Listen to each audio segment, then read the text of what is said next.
o estresse tóxico pode diminuir o tamanho do cérebro do seu filho. Sabe aquela palmada que todos dizem que não faz mal?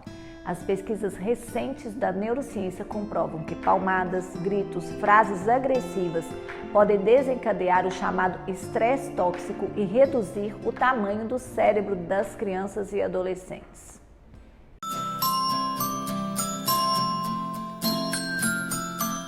Bora brincar! Era uma vez uma criança chamada Bentinho. Bentinho tinha pais que acreditavam que para educá-lo seria essencial agir de forma agressiva quando ele desobedecia ou quando ele tinha uma atitude considerada inadequada. Toda vez que Bentinho fazia algo que eles consideravam errado, já vinha aquelas caras e expressões de agressividade gritando com ele, sempre com eco o quanto ele estava errado.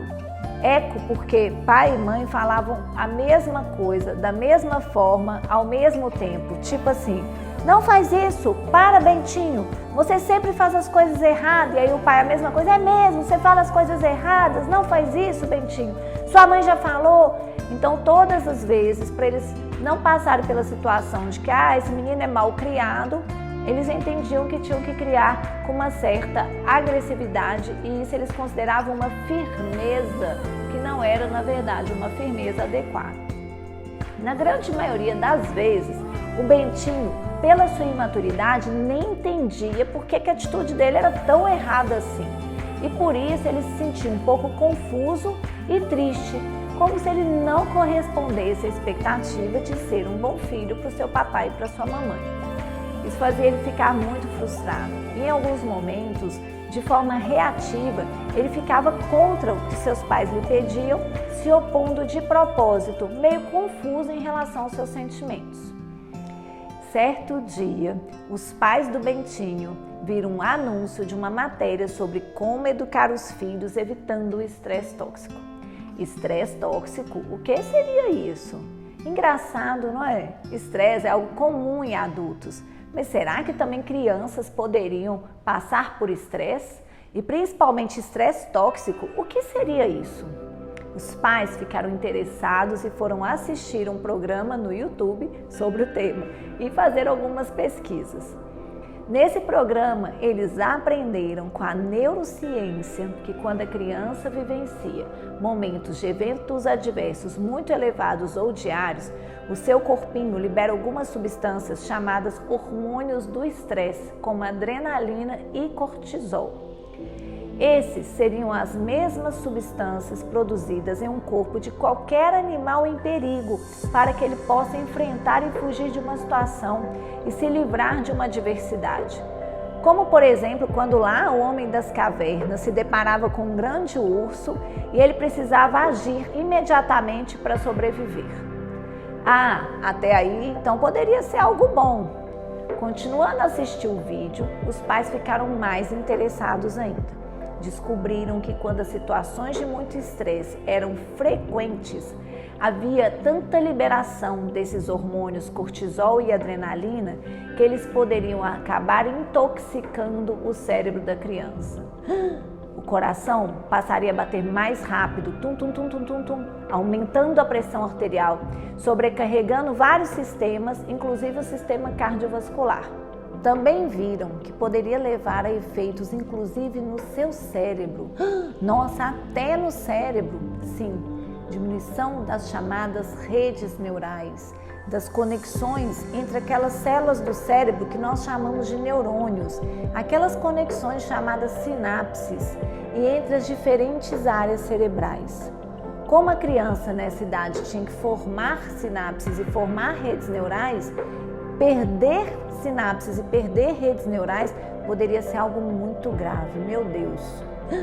De forma recorrente, esses comportamentos agressivos e adversos poderiam levar à redução do tamanho do cérebro, comprometendo a inteligência, o aprendizado na escola, o comportamento da criança nos ambientes que ela vive, a saúde física e mental a curto, médio e longo prazo. Então, não só com efeitos na infância, mas também na adolescência, na idade jovem, na vida adulta e na velhice. Nossa, sim! Até sabiam os pais do Bentinho que crianças abandonadas pelos pais poderiam ter um problema, um prejuízo no cérebro. Porém, as informações que chegaram enumeraram outros tipos de situações do dia a dia que poderiam gerar estresse tóxico, como, por exemplo, xingar a criança de forma repetida, ficar gritando com a criança na hora de corrigi-la, dar palmadas, bater, pegar o chinelo e ameaçar a criança de forma recorrente, gerando medo, falta de carinho por parte dos pais, divórcios conturbados, crianças que eram submetidas a pais com muitos problemas de saúde mental, com desarmonia no lar. E ainda mais, haviam estudos científicos mostrando que o cérebro das crianças que sofriam estresse tóxico diminuíam o seu tamanho em relação aos das outras, tendo como consequências irreversíveis a irritabilidade, rompantes de agressividade, maior chance de depressão, além de aumento do risco de doenças do coração, diabetes e câncer. Também aumento de riscos de transtornos de aprendizagem, transtornos de déficit de atenção e hiperatividade, aumento da relação com criminalidade na vida adulta, com delitos. Meu Deus, isso é muito sério. E filhos que sofriam estresse tóxico na infância tinham mais chance de se tornarem pais agressivos, sem controle emocional. Sabe aqueles pais que falam assim, mas eu não tenho paciência. Na hora que briga eu acabo perdendo a paciência. Sim, provavelmente porque você também sofreu estresse tóxico lá no passado. E a partir daí, como não tem essas redes neurais para ter o equilíbrio emocional, não consegue muitas vezes, de forma automática, ter uma atitude adequada com o filho. Esses comportamentos, essa questão dos pais agressivos acabariam refletindo o mesmo padrão na educação da nova geração de filhos, tá? Justificando então com todas essas questões de eu não dou conta, eu não sei lidar com essa situação, não posso deixar ele fazer o que ele quer, e a partir daí gerando novos filhos que sofreriam estresse tóxico e que depois seriam pais também agressivos, intolerantes, irritados, formando assim um círculo vicioso. Os pais de Bentinho engoliram seco. Entretanto, o estresse tóxico aconteceria apenas nas situações em que os conflitos e os eventos adversos fossem muito recorrentes. Ufa! Quer dizer que todo pai e mãe poderiam até perder a paciência e um pouco do equilíbrio em algumas situações do dia a dia. E o vídeo repetiu, em situações de exceção e não a regra. O cérebro não é também tão frágil que não consegue lidar com a pequena diversidade. Ele vai conseguir enfrentar, mas se ela for muito repetida pela imaturidade da criança de ter estratégias para superar aquela situação, ele vai então acabar sofrendo estresse tóxico. O papai olhou para a mamãe olhou para o papai. Os olhares já diziam, que bom que estamos recebendo essa informação a tempo de ajudar o nosso filho a ser criado sem exposição ao estresse tóxico e ser um ser mais feliz. Nós queremos investir para que o cérebro do nosso filho se desenvolva de forma plena. Os pais decidiram não julgar um ao outro em relação aos seus comportamentos e sim se apoiarem na parentalidade saudável. Entenderam que podiam aprender a evitar o estresse tóxico e a educar o Bentinho com conhecimentos que a ciência do cérebro traz, aplicados com afeto no dia a dia, afeto genuíno de pai e mãe. Aprenderam a educar o nosso pequeno Bentinho e ele se tornou um ser humano bem-sucedido na vida e um ótimo pai para os seus filhos. Gente, esse estudo científico publicado por cientistas da Universidade de Montreal do Canadá mostrou o que acontecia em 94 adolescentes que haviam sido monitorados entre 2 e 9 anos de idade. No estudo, os dados evidenciaram que a violência constante, inclusive violência verbal, gerou alterações cerebrais, principalmente na região da amígdala cerebral. A amígdala cerebral é uma área do cérebro responsável por regular nossas emoções. Todos os pais podem perder a paciência em algum momento, mas nessas situações uma forma saudável de agir será controlar o impulso agressivo.